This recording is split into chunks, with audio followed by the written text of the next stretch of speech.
My mother is a soldier who veteran.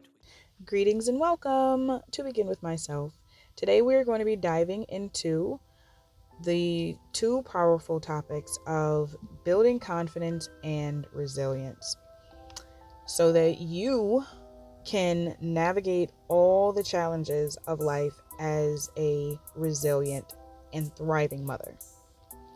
Three things that we're going to talk about today, or three things that you need to take some time and learn, is the importance of understanding your self-worth, especially as it pertains to confidence and resilience, how you can embrace the challenges that are going to come, or things that you've already experienced, how you can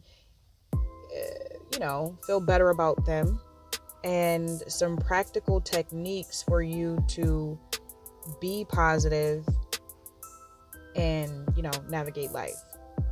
So if you don't have the 10 minutes to sit down and listen to me, those are three things that you really need to know about building confidence and resilience.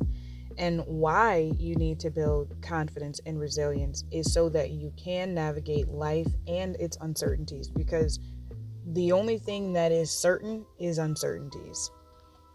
Also, this thing, having confidence and being resilient, is one of the most powerful things that you can do as it pertains to your journey. It's very empowering for you. So let's dive into it a little bit deeper. So when it comes to understanding your worth, you need to know that confidence starts with recognizing your value. It's about understanding and embracing who you are, what you bring to the table, and believing in your abilities. We, in it begin with myself, and the begin with myself world, explore practical steps to improve your self-esteem and internalize your self-worth.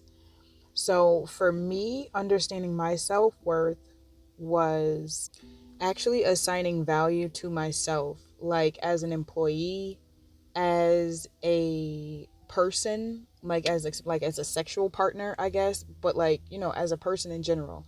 I've always had like confidence, but there are certain areas of my life where I just was like, it is what it is, and it's like, no, it is not what it is. No, it is whatever you say it is. So that part, embracing challenges is the next thing that we're going to dive into. Resilience is not just about bouncing back, but about growing stronger through adversity. Throughout my content, somewhere out there, I have a part where I'm saying I win even when I'm losing, or something to that effect. Like, even when I'm losing, I'm still the winner, because every time something looks like a loss or seems like a loss, I make it my duty to figure out the learning lesson, or as we say with the energy tuning, what is this trying to push me towards? Obviously, it's trying to keep me away from something, so I don't really care what it's trying to keep me away from. I'm trying to figure out what is it trying to push me towards, because a lot of times, like especially like with shadow work, if you did shadow work and shadow work for you, wonderful. I personally don't have time to go back and dig up all the shit that happened that made me fucked up or made me not do the things that I want to do. I'm not special in that aspect. Like, it's not like I'm the only person out here not doing what the fuck it is that I know I need to do. So I want to focus on the things that I'm trying to do, that I do need to do. And so then I can do that. But so that's how I feel about resilience. Resilience is not just about being like, well, I made it through this and I made it through that. Did you make it through? Because you seem like you got your ass beat. That's why you're so angry and so bitter. You're not making it through. You're just surviving. And now you got PTSD, and you're trying to make us all be victims of your past trauma by treating us all fucked up and crazy because you got PTSD. So anyways, it is really resilience is so important. And again, resilience is not the same as surviving. And that's what we do. That's why we build up on our resilience skill in the resilience skill in the begin with myself world. So some practical tips for being resilient and building your courage. Honestly, in this, I don't it. Someday I'm gonna be really comfortable with saying this, and it's gonna be okay. But like, affirmations really do work. Now, I've talked about it before recently. So like in like the last couple of videos, I do remember saying as it pertains to, oh right, it was one of my rants. Well, something like a impromptu, or it wasn't on the canon, it wasn't in the script. But um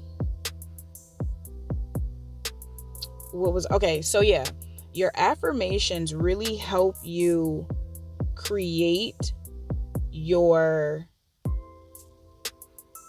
what is it? Um they help you create the vibe. They help you create the tune for whatever it is that you are doing in life. So yeah, that's what I'm trying to get to. Sorry about all that pausing. Usually I would just hit the pause button so you don't have to hear me thinking. But yeah, it was just right on my tongue. But anyways, yeah. So your affirmations really help you create the energy, because your subconscious does not know the difference between what you tell it and what's actually going on. That's how people survive war zones. Because some people be sitting in the middle of the war zone talking about, I'm in paradise, everything is fine, I'm gonna make it out, da da da da, and our subconscious is like, cool. You know what I'm saying? Meanwhile, you got some people sitting down in luxury apartments and they're like, everything's falling apart and da da da da da da, and now they gotta spend 90% of their income on freaking counseling and therapy and homeopathics, because the script that they have going on in their head is all messed up, whether it's on them or not on them. You know what I'm saying? Like, some people really can't help the way that their brain is. So anywho, doing affirmations is like one of the easiest ways to build confidence and resilience, because it's going to push you to just start doing shit. Like, you really gonna start believing it for real. And then hanging around people who build you up as well. Hanging around people who are confident for real, and who are resilient for real. Because like I mentioned before, a lot of people can be fake confident and a lot of people can be fake resilient, and if you hang around them, you're not going to really tap into true confidence and true resilience, and then you eventually will become a fake resilient person yourself regardless. That's just how it goes, unfortunately, because energy begets energy. It's the echo chamber. I've talked about that before as well. So the reasons why you need to know this: navigating life's uncertainties. As we know, like I said before, the only thing that's certain is uncertainty. Oh my God, bro. So, sidebar, there's currently a part of my life that is the so for me, it's just a life lesson. I know due to this experience that I'm no longer going to be choosing a life of uncertainty. Like, I already know that about, energy and you attract and all of that other type of stuff. So my new confidence thing and resilience thing is that I don't not have to stay here. Like, I am confident enough and I have enough resilience to know that there are other things out there in the life for me. I do not have to deal with this. Now, and unfortunately, there's a lot of people here for whatever reason who just feel like this is the vibe, and good for them, but it's not. And because there's people who feel like this is the vibe, it's not going to be the vibe for me. Like, if there was more people who felt like we don't have to live like this, then I would be trying to do something about it. But whew. So anyways, you will no longer be living in uncertainty when you become confident and you become resilient. So that part. Now, that also speaks to empowering your journey, because now you're not going to just be out here like, oh, my life sucks, my job sucks, I don't like my apartment, I don't like my kids, I don't like this. Like, if you have confidence and you know that you're resilient, everybody is going to have to answer to you in your life. You're going to have the confidence to go where you need to go and be who you need to be and do what you need to do. So that is all I have to say for now about building confidence and resilience. If you want to talk about it more, you can hit me up in the comments, email me, find me somehow. I'm out there. Book a free consultation. That's always the best thing to do. So you can go ahead and get this journey started. Stop playing these games. So yes. In the meantime, reflect on your current level of confidence and your resilience. Identify one step that you can take today to boost your self-worth and reframe a challenge in your life. So remember, the journey to building confidence and resilience is ongoing too. It's not, and every step counts. So please feel free to share your progress and experiences in the comments below and join our community for more support and resources. Thank you so much for